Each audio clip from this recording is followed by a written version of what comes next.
harus ada channel YouTube, ada sudah sedia ya, channelnya Akhi Khairul ya, ada itu. Monggo Pak, jangan lupa like like and share and subscribe gitu ya, demi perkembangan dakwah gitu.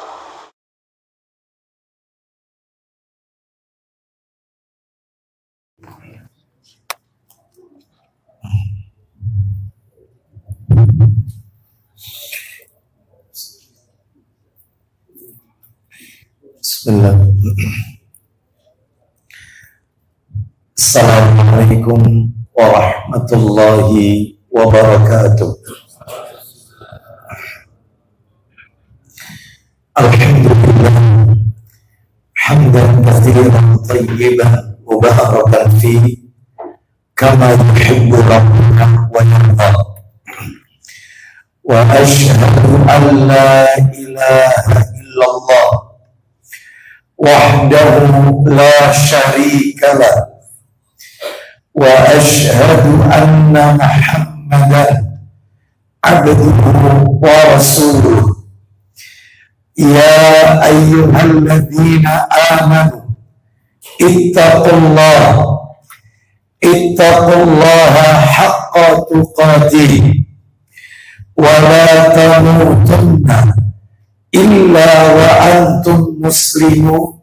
Amma ba'du, fa inna asdaqal hadisi kitabullah wa khairal hadi hadi Muhammadin sallallahu alaihi wasallam wa syarral umuri muhdatsatuha wa kullu muhdatsatin bid'ah wa kulla bid'atin dhalalah wa kulla dhalalatin finnar. Ikhwan wa akhwati fillah, bapak-bapak, ibu-ibu, kaum muslimin dan muslimat, jamaah salat maghrib Masjid Al-Muhajirin Puri Indah Sidoarjo yang semoga dimuliakan oleh Allah Subhanahu wa ta'ala. Tidak ada kata yang patut kita ucapkan pada malam hari ini selain rasa syukur kita kepada Allah Tabaraka wa ta'ala atas segala karunia nikmat yang telah Allah berikan kepada kita. Salah satu di antara kenikmatan-kenikmatan yang Allah berikan kepada kita dan kita rasakan pada malam hari ini adalah Allah Subhanahu wa ta'ala memberikan kesempatan kepada kita, kemudahan kepada kita untuk melaksanakan amalan-amalan ketaatan kepada Allah Subhanahu wa ta'ala. Salah satu di antara amalan-amalan ketaatan yang kita lakukan di malam hari ini adalah menunggu salat setelah salat, menunggu salat fardu setelah mengerjakan sholat fardu. Ketahuilah Bapak Ibu sekalian, Rasulullah Sallallahu Alaihi Wasallam beliau pernah menjelaskan tentang keutamaan orang-orang yang menunggu sholat setelah sholat. Sebagaimana disebutkan di dalam hadis riwayat Muslim, bisa dicari. Nomor hadis 251 dalam riwayat Muslim, dalam sahihnya, Sahih Muslim, bersumber dari sahabat Abu Hurairah radhiyallahu anhu. Dia berkata, silakan.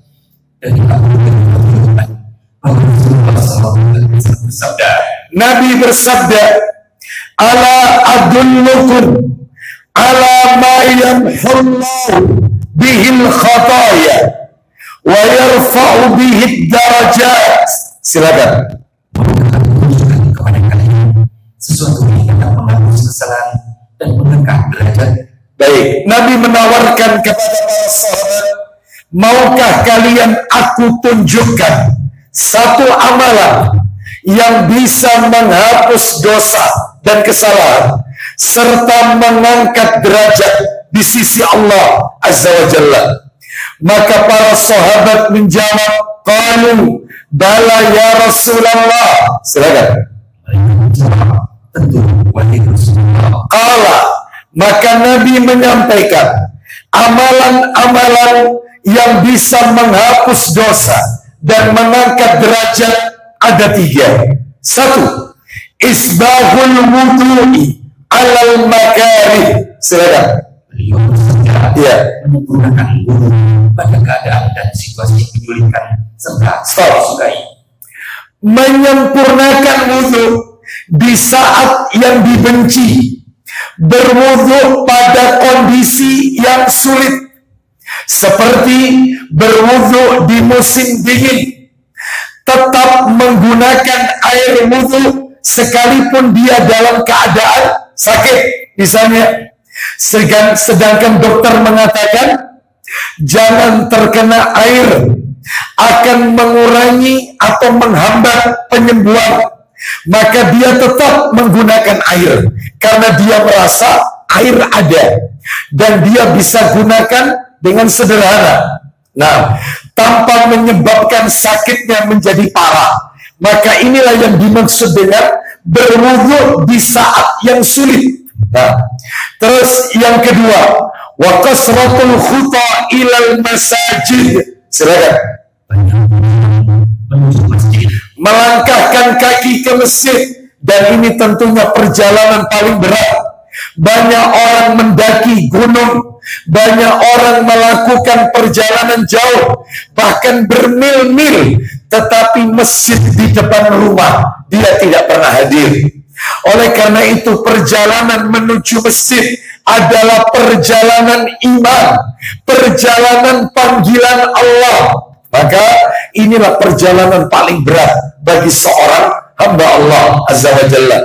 Jadi kalau kita lihat banyak orang yang sering kali menghabiskan waktunya melakukan perjalanan, sekalipun itu dengan kaki, bahkan mengikuti perlombaan seperti apa itu biasanya itu hiking dan seterusnya, bermil-mil, ya, berkilo-kilo, ya, ternyata dia tidak mampu mendatangi masjid yang hanya beberapa meter dari rumahnya. Baik, jadi musibah terbesar itu adalah musibah apabila alas kaki kita tidak nampak di masjid. Itulah musibah terbesar. Baik, ini yang kedua. Yang ketiga, nah ini intinya, amalan yang bisa menghapus dosa, mengangkat derajat. Yang ketiga, wantidharus sholati ba'da sholat. Silakan. Baik. Setelah sholat fardu yang dilaksanakannya. Baik, menunggu sholat setelah sholat, dan biasanya waktunya yang berdekatan, seperti yang kita lakukan malam hari ini, menunggu sholat isya setelah sholat maghrib dan seterusnya. Mudah-mudahan malam hari ini kita mendapatkan ganjaran pahala seperti yang Nabi sebutkan dalam hadis beliau tersebut. Bapak Ibu sekalian, rahimani wa rahimakumullah, malam hari ini kita akan melanjutkan materi pada bulan yang lalu. Alhamdulillah. Kita masih masuk pada yang dicintai Nabi nomor 3. Kita masih menukil kitab yang ditulis oleh Syekh Adnan Torsha, hafizahullah ta'ala. Kitab yang berjudul Madza Yuhibbun Nabiyyu Sallallahu Alaihi Wasallam wa Madza Yakrah. Apa yang dicintai dan dibenci oleh Nabi Sallallahu Alaihi Wasallam. Kita masuk nomor 3 ya, karena belum kelar pada bulan yang lalu. Apa itu yang dicintai Nabi nomor 3? Nabi Sallallahu Alaihi Wasallam menyukai menjadi seorang hamba yang banyak bersyukur kepada Allah Subhanahu wa Ta'ala. Nabi mencintai hamba yang pandai bersyukur kepada Allah Azza wa Jalla. Mana dalilnya? Silakan dibuka lagi dalilnya, dibaca dalilnya. Dalilnya adalah riwayat Bukhari. Boleh. Nomor asli ya. Atau juga kita dapatkan dalam kitab Sahih Targhib wa Tarhib. Tidak apa-apa. Pakai Bukhari juga nggak apa-apa. Atau Sahih Targhib wa Tarhib jilidnya jilid 2. Boleh. Sahih Bukhari nomornya 4837. Atau Sahih Targhib wa Tarhib jilid 2 nomor 621. Silakan, boleh dipilih. Sahih Targhib wa Tarhib 621 dari Aisyah radhiyallahu anha. Silakan. Rasulullah SAW melakukan qiyamul lail sampai kedua kaki beliau pecah-pecah. Baik. Annan Nabiya, ini kata Aisyah radhiyallahu anha, istri Nabi sallallahu alaihi wasallam. Annan Nabiyallahi sallallahu alaihi wasallam kana yaqumu min al-laili hatta tatafattara qadamahu. Artinya bahwasannya Nabi Allah sallallahu alaihi wasallam melaksanakan salat malam tahajud hingga kaki beliau bengkak, kaki beliau pecah-pecah. Terus faqalat Aisyah, lima tasna'u hadha ya Rasulullah. Silakan. Apa kata Aisyah kepada istri Rasulullah kepada Rasulullah SAW? Aisyah radhiyallahu anha berkata kepada Rasulullah sallallahu alaihi wasallam. Silakan. Baik, mengapa Anda melakukan ini wahai Rasulullah? Wa qad ghafarallahu laka ma taqaddama min dzambika wa ma ta'akhkhar. Silakan. Dan yang akan datang telah diampuni. Baik, mengapa Anda menyusahkan diri seperti ini wahai Rasulullah? Mengapa Anda melakukan seperti ini wahai Rasulullah? Padahal dosa Anda yang telah lalu dan yang akan datang sudah pasti diampuni oleh Allah Azza wa Jalla. Karena beliau maksum manusia yang terhindar dari dosa dan maksiat. Baik, dan mendapatkan jaminan dari Allah sebagaimana firman Allah dalam Al-Quran di surat, yaitu disebutkan di dalam Al-Quran surat apa? Surat Al-Fat, surat nomor 48, ayatnya ayat 1 dan ayat 2. Dengan tegas dalam ayat itu Allah mengampuni dosa Nabi yang lalu maupun yang akan datang. Tanda kutip, kalau ada. Padahal beliau ini maksum terhindar dari dosa kesalahan. Baik, apa jawaban Nabi? Inilah yang menjadi dalil, yang menjadi judul, yang dicintai Nabi nomor 3. Apa itu perkataan Nabi? Menjawab pertanyaan Ummul Mukminin Aisyah radhiyallahu anha. Afala uhibbu. Nah itu ya. Afala uhibbu an akuna abdan syakura. Silakan. Ya. Baik, itu sebenarnya terjemahannya perlu dikoreksi karena di situ ada lafaz uhibbu, sehingga yang benar, apa aku tidak senang, apakah aku tidak suka menjadi hamba yang banyak bersyukur, yang pandai bersyukur. Jadi ditambahkan, apakah aku tidak suka, apakah aku tidak senang dijadikan hamba yang bersyukur. Maka ini menunjukkan Rasulullah Sallallahu Alaihi Wasallam menyukai menjadi seorang hamba yang pandai bersyukur kepada Allah Subhanahu Wa Taala. Bulan yang lalu ya, saya sudah menjelaskan kalau tidak salah 6 pelajaran dari hadis ini. Yang belum kita sentuh adalah hakikat syukur. Apa syukur itu? Maka malam hari ini mudah-mudahan tuntas, sehingga harapannya pertemuan berikutnya kita masuk yang dicintai Nabi nomor 4. Kita akan masuk sekarang makna syukur, seputar syukur. Yang pertama, supaya kajian kita tertata dengan baik, tidak melebar kemana-mana. Kita buat beberapa bagian. Yang pertama adalah keutamaan bersyukur kepada Allah. Apa istimewanya? Apa keutamaannya? Apa fadilahnya? Orang itu kalau suka bersyukur kepada Allah. Dan nanti kita tunjukkan dalil-dalilnya. Yang kedua, hakikat syukur. Orang itu masuk kategori bersyukur, itu apa hakikatnya? Itu nomor 2. Yang nomor 3, materi yang ketiga adalah tips agar menjadi orang yang pandai bersyukur. Kiat-kiat. Bagaimana kiat-kiatnya, caranya, supaya kita menjadi orang yang pandai bersyukur kepada Allah. Nah itu nanti materi nomor 3. Dan materi nomor 4, ya, materi nomor 4 adalah materi puncak. Apa itu? Cara bersyukur kepada Allah yang salah, yang keliru. Cara bersyukur kepada Allah, mensyukuri nikmat Allah, tapi caranya salah, caranya keliru. Kayak apa itu cara yang salah? Nah itu nanti masuk nomor 4. Baik, kita awali dulu yang pertama, Bapak Ibu sekalian. Yang pertama, keutamaan syukur. Apa istimewanya menjadi orang-orang yang bersyukur? Banyak keutamaannya. Makanya nanti kalau materi ini tuntas, seperti biasa, PDF-nya akan kami kirim kepada Takmir Masjid Al-Muhajirin, Puri Indah, seperti biasanya. Baik, nanti di PDF itu saya sebutkan keutamaan orang yang pandai bersyukur tidak kurang dari 8 poin. Hari ini saya sebutkan 3 poin saja. Mudah-mudahan mewakili dari sekian banyak keutamaan syukur.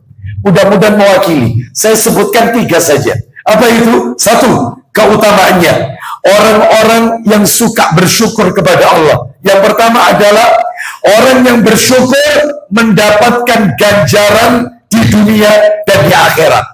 Di dunia diberi ganjaran, di akhirat lebih-lebih. Otomatis itu janjinya Allah Azza wa Jalla. Loh, berarti kalau janjinya Allah, berarti dalilnya ada dalam Al-Quran. Iya.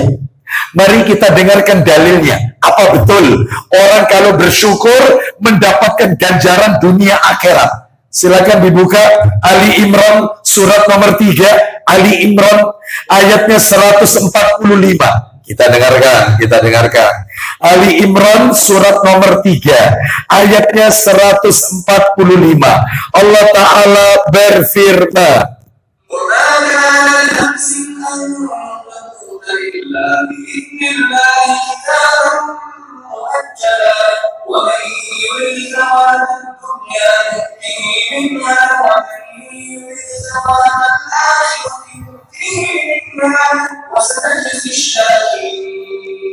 ya, silakan. Tidak akan mati kecuali izin Allah. Tidak ada manusia kekal dan abadi. Tidak ada. Setiap kita pasti menghadap Allah Azza wa Jalla. Saya camat, bapak-bapak camat, ibu-ibu yang ada di samping juga camat. Apa camat? Calon mati. Iya. Hanya Allah yang tahu kapan kita wafat. Bisa jadi Anda duluan, saya terakhir. Atau saya terakhir, Anda duluan. Nah, setiap kita pasti menghadap Allah, cepat ataupun lambat. Yang namanya kematian tidak harus tua. Yang namanya kematian itu datang tidak harus didahului dengan sakit. Apalagi Nabi pernah bersabda, inna min amaratis sa'ah an yadhara mautul faja'ah. Sesungguhnya di antara tanda-tanda kiamat itu dekat, semakin dekat apabila sudah banyak orang yang mati mendadak, mati tanpa sebab. Oh, seperti itu. Dan Bapak Ibu harus tahu, Nabi pernah mengatakan, orang mati mendadak, mati tanpa didahului sakit, sehat walafiat, rajin berolahraga, tidak memiliki riwayat tertentu, sakit tertentu dalam tubuhnya, ternyata meninggal. Bayangkan. Maka ada hadis Nabi, tapi mohon maaf, ya, ini ada kelanjutannya. Apa itu kata Nabi? Orang mati mendadak itu, itu tanda kemurkaan Allah Azza wa Jalla. Itu tanda adabnya Allah Azza wa Jalla. Tapi belum titik, masih koma. Masih koma. Loh, komanya apa? Bagi orang-orang kafir, kata Nabi. Sedangkan bagi kaum muslimin, mereka yang mati mendadak, itu bagian dari kasih sayangnya Allah, rahmatnya Allah. Allah menyelamatkan dia dari fitnah-fitnah yang akan terjadi. Diselamatkan oleh Allah, mati mendadak, muslim. Sedangkan mereka, non-muslim, orang-orang kafir, itu mati mendadak, bagian dari adab. Memang dalilnya ada yang seperti ini? Ada. Apa perlu dibacakan? Ya. Ya, saya ngono samaro. Ya, Bapak Ibu sekalian, rahimani wa rahimakumullah. Kita lihat yaitu dalilnya. Tolong dibuka kitab Sahih kitabnya riwayat Ahmad, hadis riwayat Imam Ahmad. Nah, hadis riwayat Imam Ahmad. Nah, mati mendadak. Nah, sebentar ya. Nomornya panjang ini. Nomornya 14.000. Nah, silakan dibuka riwayat Imam Ahmad. Nomor hadisnya adalah 14.000. Sebentar. Ya.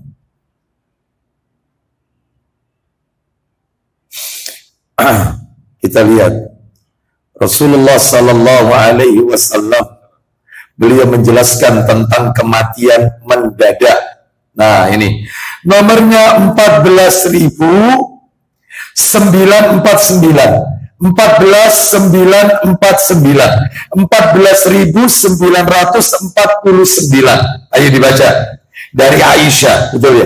Dari Ubaid bin Khalid. Terus Salah seorang sahabat Nabi berkata kematian secara boleh, silakan, ayo. Dan Ubaid bin Khalid radhiyallahu, dia adalah salah seorang sahabat Nabi sallallahu alaihi wasallam berkata, Iya, silakan.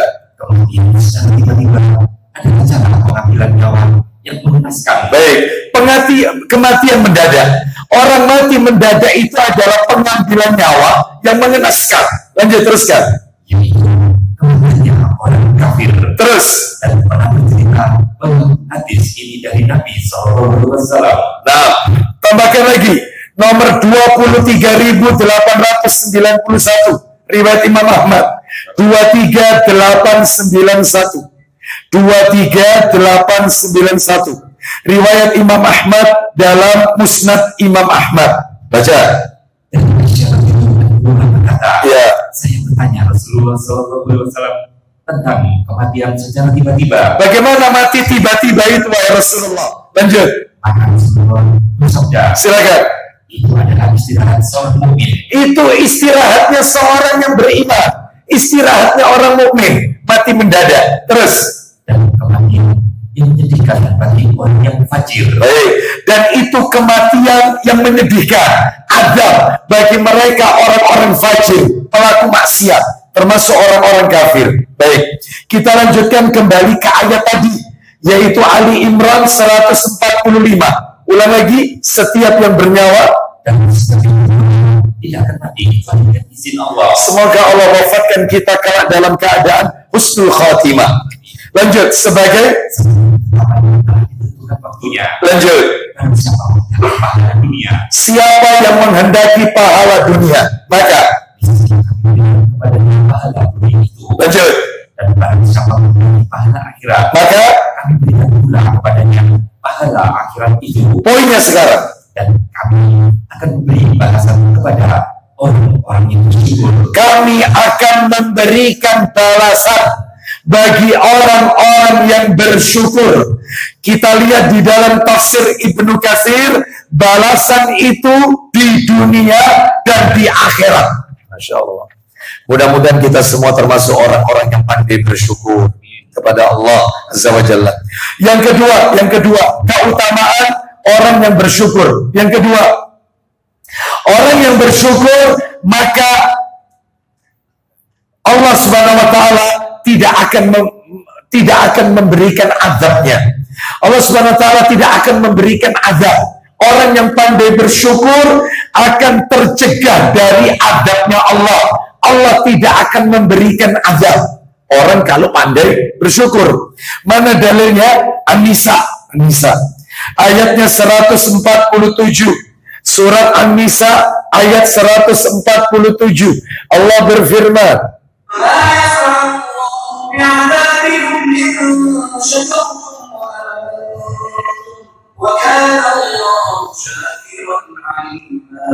ya, silakan. Ulang lagi. Allah tidak akan menyiksa kalian. Lanjut. Jelas. Allah tidak akan mengazab kalian. Allah tidak akan menyiksa kalian jika kalian bersyukur dan beriman. Lanjut. Dan Allah Maha mensyukuri, Maha mengetahui. Baik. Yang terakhir, yang ketiga. Orang yang pandai bersyukur maka nikmatnya akan ditambah oleh Allah Subhanahu wa taala. Dan tentunya ayatnya insya Allah kita sudah ma'ruf, bahkan sebagian besar di antara kita sudah pada hafal. Surat Ibrahim ayat yang ke-7, surat nomor 14 Ibrahim ayat yang ke-7. Insya Allah minimal ayat ini familiar di telinga kita. Ya, minimal. Dan saya yakin semua pada hafal. Ibrahim ayat 7. Allah berfirman, kalau bersyukur nikmatnya ditambah.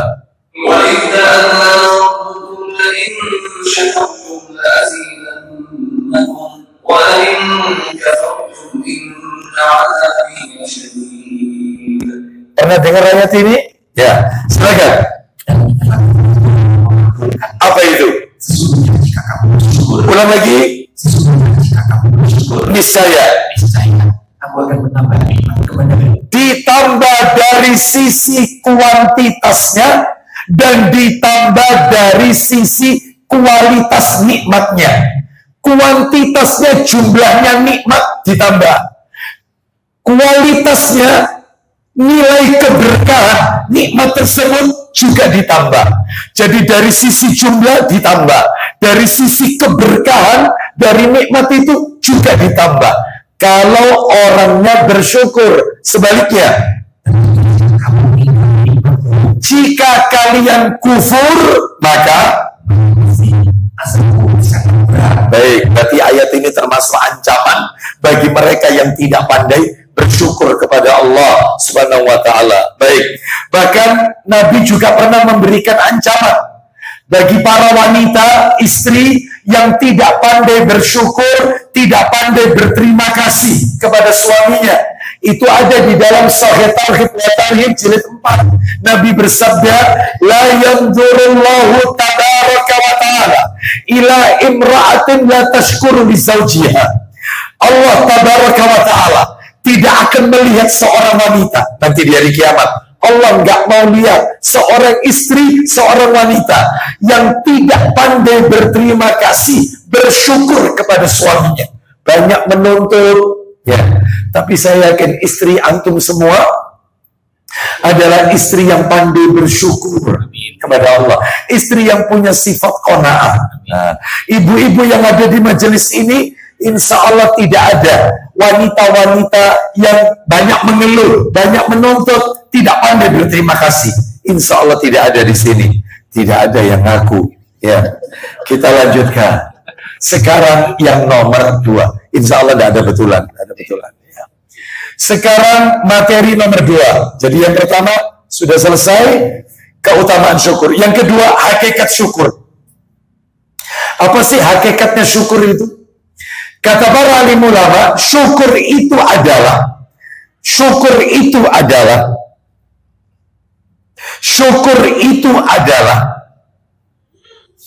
mengakui nikmat-nikmat yang telah Allah berikan. Mengakui nikmat-nikmat yang telah Allah berikan. Dengan disertai ketundukan dan kecintaan kepada Allah Azza wa Jalla. Saya ulang, syukur itu ialah mengakui nikmat-nikmat yang telah Allah berikan. Diakui, itu datang dari Allah. Disertai dengan ketundukan dan kecintaan kepada Allah Subhanahu wa ta'ala. Maka kata para alim ulama, salah satunya adalah yang disampaikan oleh Al-Imam Ibnul Qayyim Al-Jauziyah rahimahullah di dalam kitab Madarijus Salikin. Apa kata beliau rahimahullah? Rukunnya syukur itu ada 3. Jadi orang itu disebut syukur itu 3 cirinya. Harus melekat 3 ciri dalam dirinya. Ustadz, kalau yang di dalam diri seseorang itu cuma ada 2 tok, Ustadz. Yang satu tidak ada, belum bersyukur. 3-tiganya harus melekat pada diri seseorang. Itu baru dikatakan hamba bersyukur. Makanya rukunnya syukur itu 3. Ya, rukunnya syukur. Ya. Jadi apa itu? Yang pertama, kata Al-Imam Ibnul Qayyim Al-Jauziyah rahimahullah, beliau mengatakan yang pertama adalah syukur dengan hati. Itu satu. Yang kedua, syukur dengan lisan. Itu nomor 2. Saya ulang, yang pertama syukur dengan hati, yang kedua syukur dengan lisan, yang ketiga syukur dengan anggota badan. Nah, syukur dengan anggota badan. Kita jelaskan satu persatu. Yang dimaksud dengan syukur dengan hati adalah dia meyakini, mengakui semua nikmat yang ada pada dirinya itu datang dari Allah Azza wa Jalla. Dia mengakui, meyakini semua nikmat yang dia dapatkan itu datangnya dari Allah. Jadi tidak ada satupun karena kepintaran dia. Tidak ada satupun nikmat yang dia dapatkan karena kepiawaian dia dalam berusaha, kepintaran dia dalam berbisnis. Nggak ada, sama sekali nggak ada.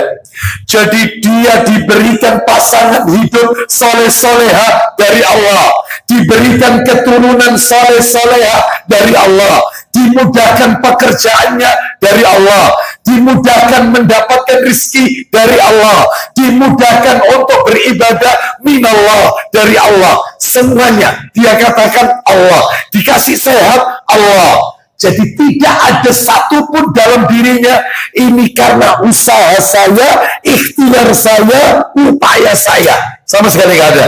Itu namanya orang bersyukur. Minallah, dari Allah. Ya, ada dalilnya? Ada. Dalilnya adalah, silakan dibuka Quran surat nomor 16 An-Nahl ayatnya 53. Ayo, surat 16 ayat 53. Allah Ta'ala berfirman, wa ma bikum min ni'matin faminallah.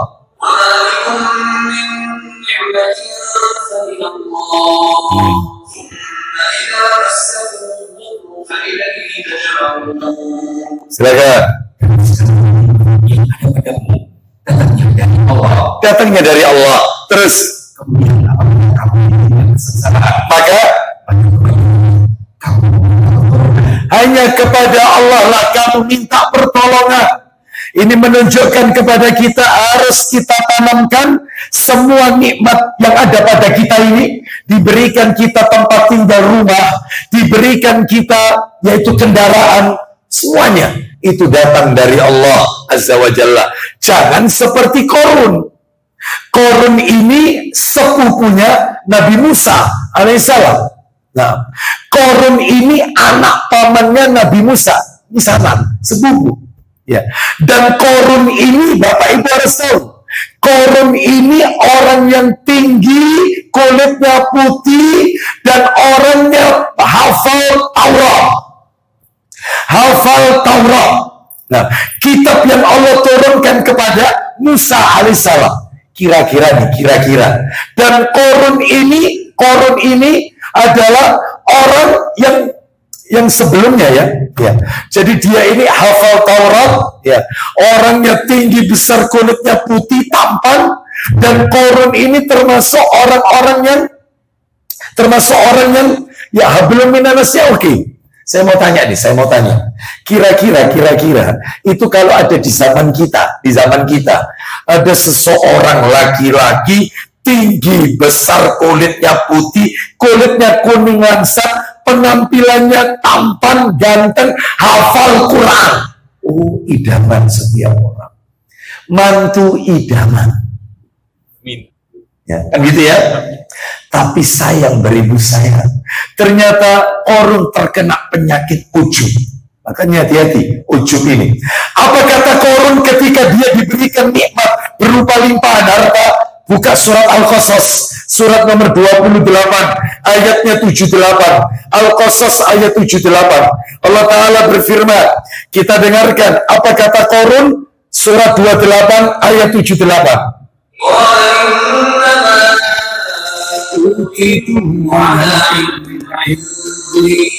أولم يعلم أن الله قد أهلك من قبله من القرون من هو أشد منه قوة وأكثر جمعا ولا يسأل عن ذنوبهم المجرمون. Ya, silakan.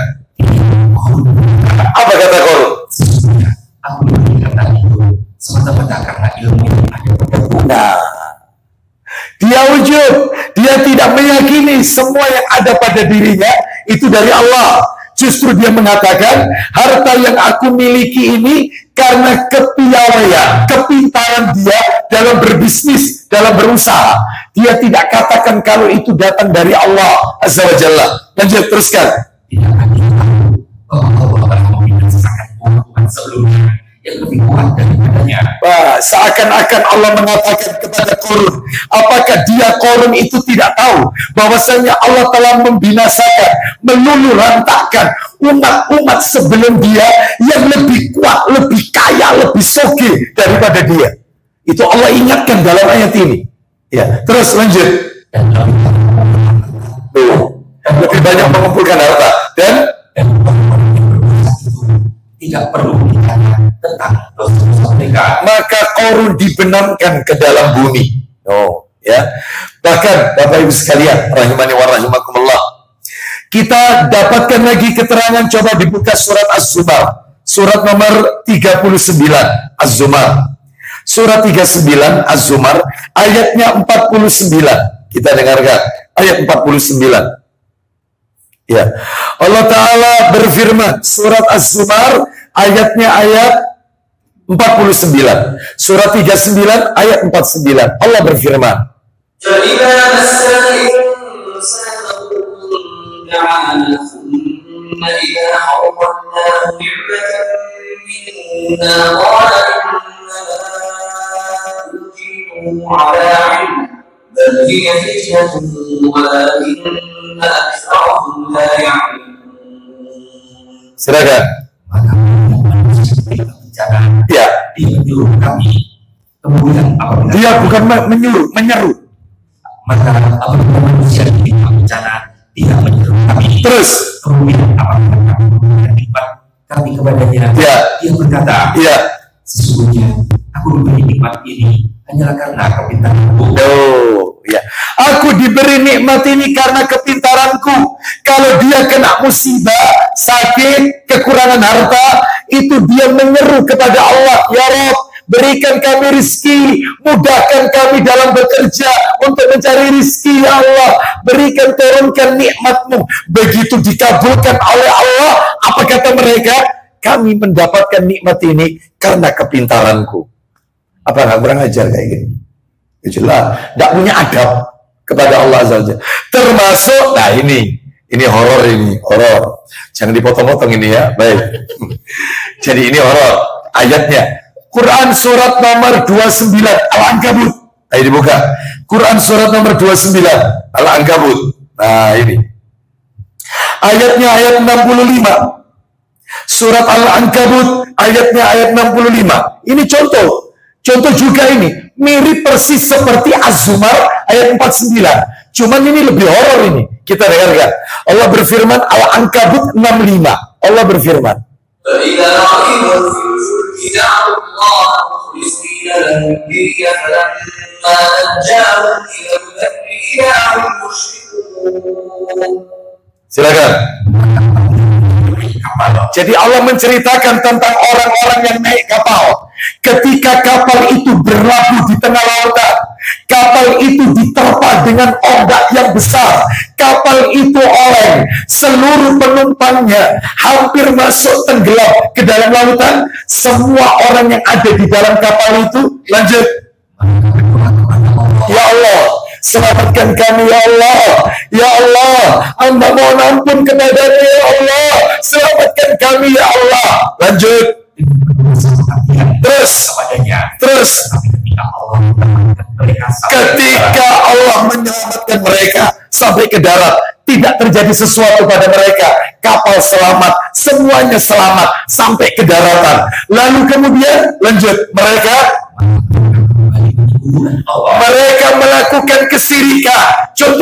Contoh lisan kata-kata yang syirik. Untung loh, tahun pembuatan kapal ini masih muda. Iki nek kapal tua keleleh. Untung loh nahkodanya pinter. Itu kalau nahkodanya ndak pinter, ketika ombak itu menerpa, wah ya tenggelam kita. Untung loh di kapal tadi itu ada Pak Yainya. Dia berdoa, coba kalau ngomong iku, wah entek dia. Ketika kita di jalan, ternyata ada orang yang memotong kendaraan kita. Kita langsung banting ke arah kiri. Kita lanjutkan dikit. Kita banting ke arah kiri. Lalu kemudian kita berhenti. Ya, ya Allah, kaget kan kita, sok. Ya, itu terus kita berkata, untung itu mau tak banting sebelah kiri. Coba tadi tak banting ke kanan. Ya ditampani terkawat dewi. Entek awak dewi. Ada seseorang berkata kepada saya, Ustaz, obat iki Ustaz, obat sambung nyawa Ustaz. Aku tidak mau beli obat iki, mati aku Ustaz. Sambung nyawa. Tak sadar dia yang menyelamatkan kendak dia dengan kendaraannya terlepas dari kecelakaan Allah, termasuk kapal tadi, sampai selamat di daratan Allah, tapi dia tidak ucapkan itu Allah. Dia katakan untung karena kapalnya, untung karena ada Pak Yai, untung karena tahun pembuatan kapal ini adalah masih muda, kapalnya kapal bukan kapal tua. Tidak satu pun mengatakan Allah. Syirik. Ya ini yang namanya cacat syukurnya. Ayo, kita pernah yang seperti ini kira-kira? Ya, hati-hati ya, hati-hati. Ya, Ustaz, untung Ustaz, anak saya tertolong. Ya, coba dapat bawa ke dokter itu Ustaz. Tidak bawa, waduh sudah saya kehilangan anak saya. Di mana lafaz Allah? Di mana? Untung dokter itu, untung obat ini Ustaz, untung. Katakan semuanya ini dari Allah. Sehat dari Allah, diberikan keselamatan dari Allah Azza wa Jalla. Baik, itu rukun syukur yang pertama, syukur dengan hati. Adanya. Kita mengatakan kan? Sampai komat. Baik. Bapak Ibu sekalian rahimani wa rahimakumullah. Ini yang pertama ya, syukur dengan hati. Meyakini semua yang ada pada diri kita ini datangnya dari Allah Azza wa Jalla. Baik. Kita lanjutkan sekarang. Ya, ada seorang istri berkata demikian sama suaminya. Mirip-mirip, lisannya berbau syirik. Ya, kata-katanya berbau syirik. Apa kata istri ini? Bang, ya, andai kata aku tidak kau nikahi, Bang, mungkin nasibku tidak kayak gini, Bang. Ya, andai kata kau tidak nikahi aku, Bang, mungkin nasibku tidak kayak gini. Ya, ada lagi seorang istri berkata, Bang, aku gak duwe sapa-sapa lho. Gak duwe sapa. Sing tak duwe iki, ya, sing tak duwe ini yang aku punya ini Allah ambek kon. Lu. Ya, Allah dan kamu. Gak boleh. Ya, ini adalah kata-kata kufur yang kayak begini, menyandingkan sesuatu di luar Allah dengan Allah. Gak boleh. Lah terus yang benar, jangan dan, tetapi summa kemudian. Ya, aku tidak ada yang bisa memberikan pertolongan ya kecuali Allah kemudian engkau. Nah, ini beda. Karena kata dan itu adalah kata setara. Hati-hati. Banyak lisan-lisan yang keluar itu adalah syirik. Ya, baik. Sekarang nomor 2, syukur di lisan. Nah, syukur di rukun kedua, syukur di lisan. Maksudnya syukur di lisan, maksudnya adalah banyak memuji Allah. Iya, banyak memuji Allah, banyak menceritakan kenikmatan-kenikmatan tersebut, menampak-nampakkan kenikmatan yang sudah Allah berikan kepada orang lain. Boleh kan kayak gini? Dalilnya ada. Dalilnya adalah disebutkan di dalam, yaitu, ayo coba ini ditebak, ini ditebak. Kira-kira ini surat apa yang bisa Bapak Ibu sekalian hadiahnya umroh? Ya, umroh dengan syarat sudah terdaftar di travel itu. Ya. Allah berfirman, surat apa, ayat berapa? Perhatikan baik-baik. Surat apa ini?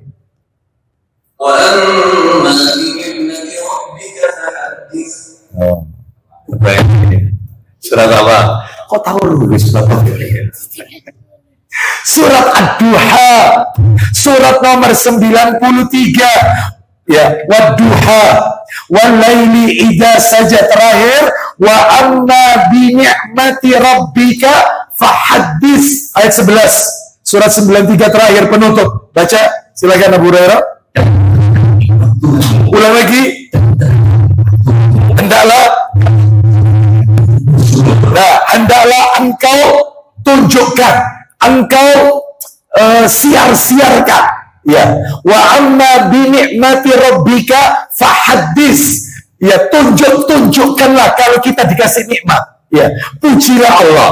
Nah, ayat ini Bapak Ibu sekalian, maaf ini, wa amma bi ni'mati rabbika fahaddits, ayat ini, ayat 11 ini disalah artikan, tanda kutip garis bawahi, disalah artikan oleh sebagian orang yang suka melakukan flexing. Apa flexing? Pamer harta. Makan di resto mana, foto, kirim status. Ya, terus kemudian di video ditayangkan dia punya mobil banyak. Ya, mobilnya banyak. Ya, terus kemudian dia pergi ke Eropa, ya, dan seterusnya. Hartanya banyak, itu ditunjukkan, selalu diliput terus. Setiap gerakannya. Banyak selebriti di layar kaca kayak kita seperti itu. Banyak. Setiap gerak-geriknya itu terus. Ya. Dia punya ini, dan seterusnya. Flexing. Ya, itu ketika ditanya, selalu jawabannya begini, jawaban mereka. Apakah Anda melakukan ini, apa enggak kesannya pamer? Mobil Anda beli mobil, yaitu harganya miliaran rupiah. Ya, dan itu bukan satu mobil, banyak, belum motornya, mogenya, belum yang lain. Apa ini enggak pamer? Lu enggak. Ini sebagai rasa syukur. Ini nikmat dari Tuhan, nikmat dari Allah yang harus kita tunjukkan. Dan maksud kami melakukan ini adalah selain mensyukuri nikmat Allah, yang kedua adalah supaya kaum muslimin atau orang lain termotivasi untuk mereka bekerja lebih giat dan seterusnya. Ya, baik, itu alasan toh. Ya, jadi flexing ini yang sekarang ini lagi marak, ini adalah perbuatan memamerkan, menunjukkan kenikmatan duniawi yang dimiliki oleh seseorang, seperti mobil mewah, tas mewah, gitu ya. Terus kemudian jam tangan mewah, gitu ya. Terus apapun itu yang sulit dibeli oleh manusia pada umumnya. Nah, itu. Terus tujuannya mereka adalah untuk berbangga-bangga sebenarnya. Terus apa bedanya Ustadz dengan ayat tadi? Flexing sama tahadduts bin nikmah. Tahadduts bin nikmah itu menunjukkan nikmat Allah. Bedanya di mana Ustadz? Ya, sebab tadi ayatnya kan, dan terhadap nikmat Rabbmu tunjukkanlah, siarkanlah, nah, kepada orang lain kalau kau diberi nikmat. Nah, terus bedanya apa? Yaitu flexing yang suka pamer, jam tangan dan seterusnya, yang kalau ditanya tujuannya katanya mensyukuri nikmat Allah, sama tahadduts bin nikmah, mensyukuri nikmat Allah, menampak-nampakkan nikmat Allah. Maka Bapak Ibu sekalian rahimani wa rahimakumullah, maka bedanya flexing dengan tahadduts bin nikmah adalah orang yang hobinya flexing, memamerkan harta kekayaan, itu alasannya adalah tindakan mereka dalam rangka menceritakan nikmat Allah, nah, dan seterusnya. Bahkan alasan lain, memotivasi orang lain agar kerja keras, dan fokus di dunia dan tidak mudah putus asa dan seterusnya. Sedangkan kalau tahadus bin nikmah tidak. Ya, ini bentuk syukur kepada Allah. Bedanya di mana? Kalau tahadus bin nikmah itu memuji-muji Allahnya itu diperbanyak, bukan pamer hartanya, bukan. Jadi dia lebih banyak memuji Allah. Loh, ini apakah mobil Bapak? Alhamdulillah, Allah memberikan rezeki kepada saya. Ya, ya. Alhamdulillah, Allah telah memberikan kepada saya kesehatan. Ya, diceritakan kepada orang lain. Alhamdulillah, semua karena izin Allah, semua karena ridha dari Allah Azza wa Jalla. Kalau tidak karena Allah, nggak mungkin saya seperti ini. Ya, Allah yang telah memberikan tempat tinggal saya seperti ini. Allah yang telah memberikan kendaraan saya. Jadi yang diperbanyak itu kalimat memuji Allah Azza wa Jalla. Beda dengan flexing. Kalau flexing, dia lebih banyak memamerkan harta kekayaannya daripada memuji Allahnya Azza wa Jalla. Oleh karena itu, hati-hati Bapak Ibu sekalian, ya. Maka syukur di lisan, sering-sering membaca tahmid, alhamdulillah. Dalilnya kurang berapa menit? 5 menit lagi. Dalilnya, deg-deg saya ini kalau sudah. Dalilnya, silakan dibuka Ibnu Majah, buka nomornya 3803, nomor asli 3803, 3803 dari Aisyah radhiyallahu anhuma. Ayo cepat dikit, silakan. Iya, baca. Iya. Melihat sesuatu yang disenangi, beliau mengucapkan Alhamdulillahilladzi binikmatihi tatimmus shalihat. Baik. Jadi Nabi kalau melihat atau mendengar sesuatu yang menggembirakan, maka Nabi membaca Alhamdulillahilladzi binikmatihi tatimmus shalihat. Artinya, silakan. Allah yang dengan nikmatnya semua kebaikan menjadi sempurna. Terus kalau mendengar sesuatu yang dibenci atau sesuatu yang tidak beliau sukai, lanjut. Dan apabila beliau melihat sesuatu yang dibenci, beliau mengucapkan Alhamdulillahi ala kulli hal. Silakan. Bagi Allah atas setiap keadaan. Diberikan nikmat yang menggembirakan, memuji Allah. Diberikan ujian, sakit, juga memuji Allah. Jadi semua keadaan memuji Allah Azza wa Jalla. Nah, jadi bukan hanya kalau tertimpa musibah ingat Allah, giliran enak. Ya. Banyak orang seperti ini, banyak. Makanya banyak orang itu berhasil ketika dia diberikan ujian yang tidak enak. Tapi sedikit orang yang berhasil ketika mendapatkan ujian yang enak. Contoh, ketika dia belum punya kendaraan, itu kalau lewat suka menyapa orang. Assalamualaikum Pak. Assalamualaikum. Assalamualaikum. Begitu punya kendaraan, salamnya ganti. Ting. Itu pun kacanya ditutup lagi, gak dibuka. Berarti semakin soge, bukan semakin dekat kepada Allah. Ya, dulu belum punya mobil, ya, salat 5 waktu on time, belum adzan sudah di masjid. Taklim kemana-mana mesti ikut. Begitu punya mobil, taklimnya di di taklimnya di perumahan, rada sempit iku ya. Wah, mobilku parkir anu. Mestinya diberi nikmat itu semakin dekat kepada Allah. Ini malah semakin jauh dari Allah Azza wa Jalla. Semakin tidak melaksanakan ajaran Nabi Sallallahu Alaihi Wasallam. Seperti itu. Ya. Oleh karena itu maka ini harus bersyukur dengan lisan. Sering-sering memuji Allah Azza wa Jalla. Alhamdulillah, Alhamdulillah. Terakhir, syukur dengan anggota badan.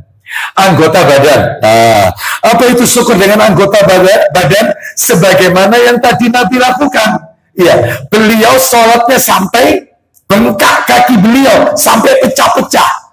Ya, kenapa? Saking lamanya berdiri. Dalam rangka apa? Supaya menjadi hamba yang pandai bersyukur. Lihat Rasulullah. Saking pengennya disebut hamba yang pandai bersyukur, ibadahnya ditingkatkan. Itu. Jadi syukur dengan anggota badan. Mestinya kalau kita dapat nikmat, ibadahnya tambah meningkat. Lah ini tidak. Semakin menurun, semakin luntur dan lentur. Semakin kendor. Nah, boleh. Ya, saya lihat itu, kalau saya bimbing, diminta untuk jadi tour leader, ngantarkan jamaah umroh, itu ya. Oh, itu kalau lagi umroh, ya, lagi umroh, pas ada di Mekah, itu seharian bisa sisa nggak ke hotel. Jadi di dalam Masjidil Haram, dekat Ka'bah, itu seakan-akan kenal Ka'bah digomolin, ya. Begitu pulang, ya, pulang ke Surabaya, kendor. Padahal ketika di Mekah belum azan, itu sudah di Masjidil Haram. Sudah, belum azan. Sudah di 1 jam sebelum azan.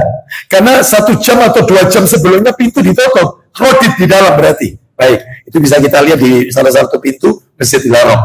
Ini dia sebelumnya sudah di masjid. Ternyata di pulang ke Indonesia, ya, komat baru ke masjid.